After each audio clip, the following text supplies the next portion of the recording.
कैसे हैं आप लोग? सबसे पहले इस स्वागत का बहुत बहुत धन्यवाद। आपने सचमुच में मोहब्बत की दुकान खोल दी है।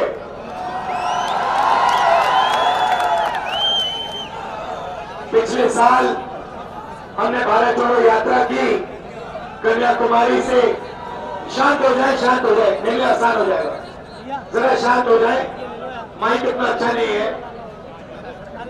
तो पिछले साल भारत जोड़ो यात्रा की 4000 किलोमीटर चले और लोगों को जोड़ने का काम किया।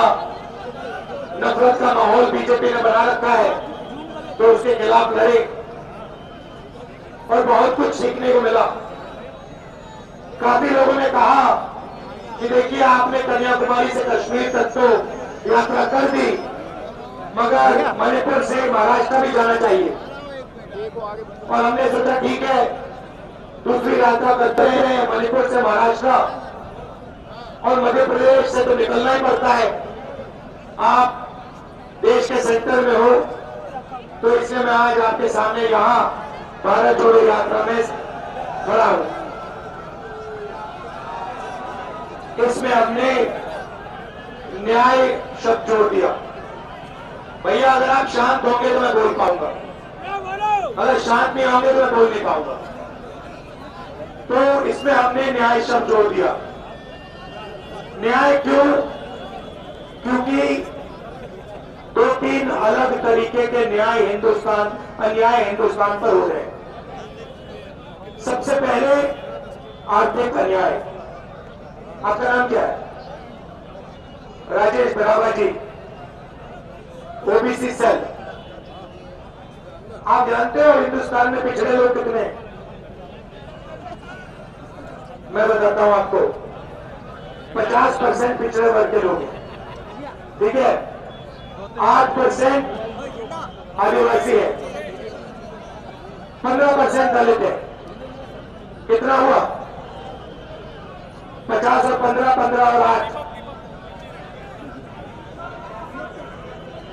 73,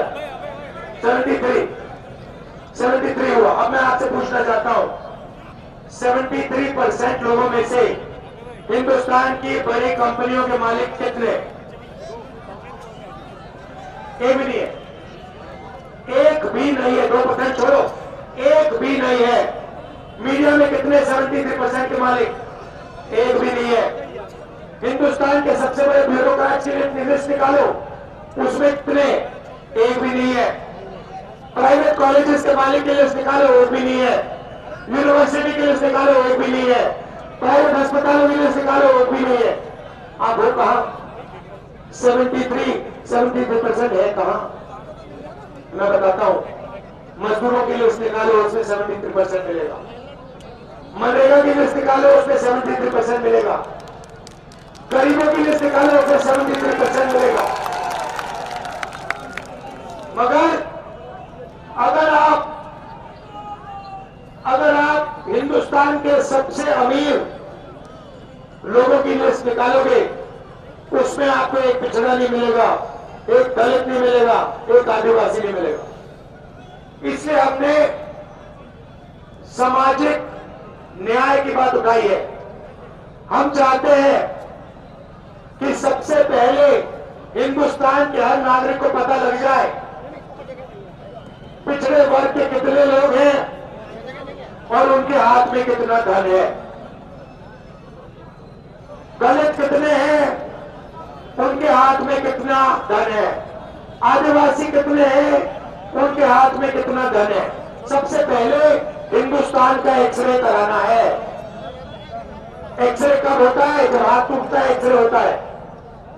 सही बात, सही बात।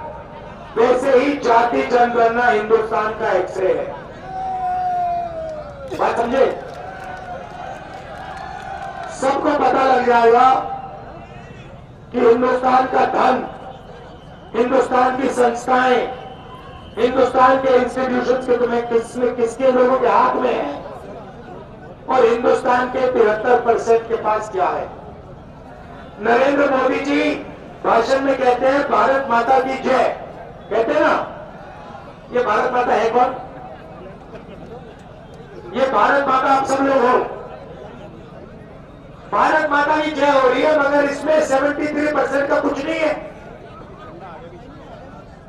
तो ये कैसी भारत माता की जय हुई कि दलितों की इसमें जय नहीं हो रही, आदिवासियों की जय नहीं हो रही, पिछड़ों की जय नहीं हो रही, गरीब जनरल कास्ट की जय नहीं हो रही, सिर्फ 5-10% लोगों की पूरी की जय हो रही है। उधर अदानी जी, अंबानी जी जैसे लोग जय हो रही है उनकी।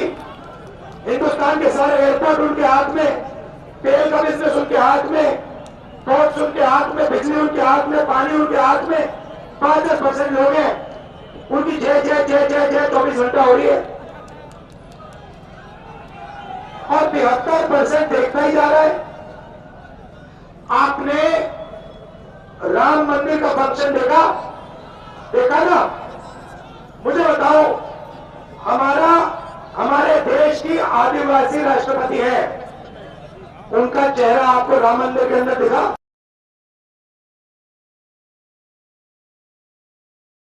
उन्होंने क्या गलती की? राष्ट्रपति है, उनका चेहरा राम मंदिर की इनॉग्रेशन में क्यों नहीं दिखा? आपने राम मंदिर की इनॉग्रेशन में किसी दलित का चेहरा देखा? किसी आदिवासी का देखा? किसी गरीब किसान का देखा? किसी मजदूर का देखा? अदानी का देखा? अंबानी का देखा? बॉलीवुड के सारे एक्टर्स का देखा? क्रिकेटर्स का देखा? तो 73% ने क्या गलती की भाई? ये कैसा राम राज है? इसमें 2-3% लोग अरबपति बनते जा रहे हैं। हिंदुस्तान के सबसे अमीर लोग, दुनिया में सबसे अमीर लोग में है, और 73% का यहां कुछ हो ही नहीं रहा है। इसलिए हम आर्थिक न्याय की बात कर रहे हैं।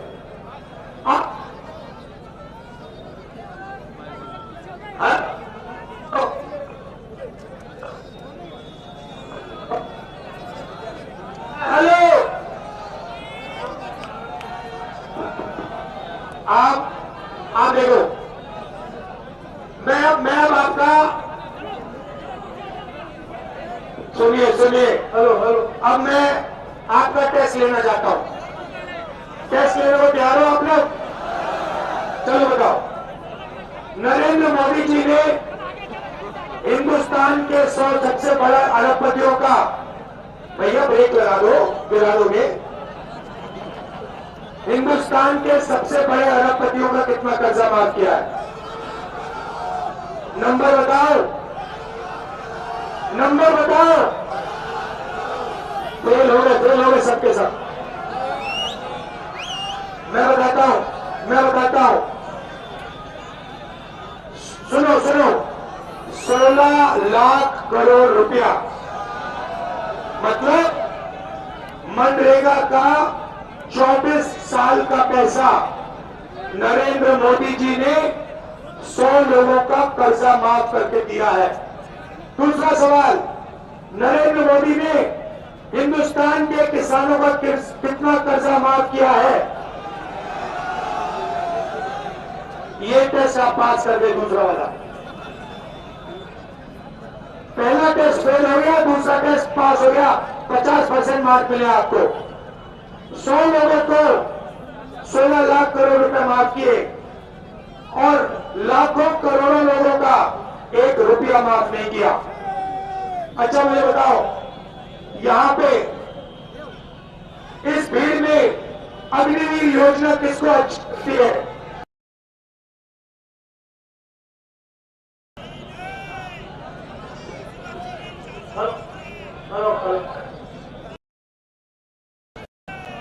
इस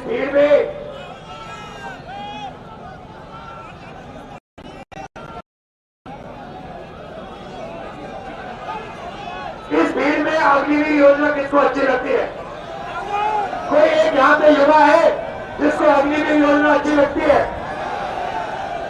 ये योजना पता है किसको अच्छी लगी है? नहीं, अदानी को। अदानी को, क्योंकि जो पैसा आपकी ट्रेनिंग में जाता था, जो पैसा आपकी पेंशन में जाता था, जो पैसा आपकी कैंटीन में जाता था, वो अब अदानी जी के बैंक अकाउंट में जाने वाला है। अग्निवीर भी कर दिया, पब्लिक सेक्टर को प्राइवेटाइज करते जा रहे हैं, कुछ ही समय में रेलवे को प्राइवेटाइज कर देंगे। आपके सारे के सारे रास्ते बंद हो रहे हैं और 2% लोगों के सारे रास्ते सपने पूरे हो रहे हैं। इसीलिए हम चाहते हैं कि इस देश में आर्थिक न्याय हो, सामाजिक न्याय हो, किसानों के साथ न्याय हो और युवाओं के साथ न्याय हो। आपने हमारी बात सुनी, इतने प्यार से बात सुनी, इसके लिए दिल से आपका धन्यवाद करना चाहता हूँ। बहुत बहुत धन्यवाद। न्याय का हक मिलने तक।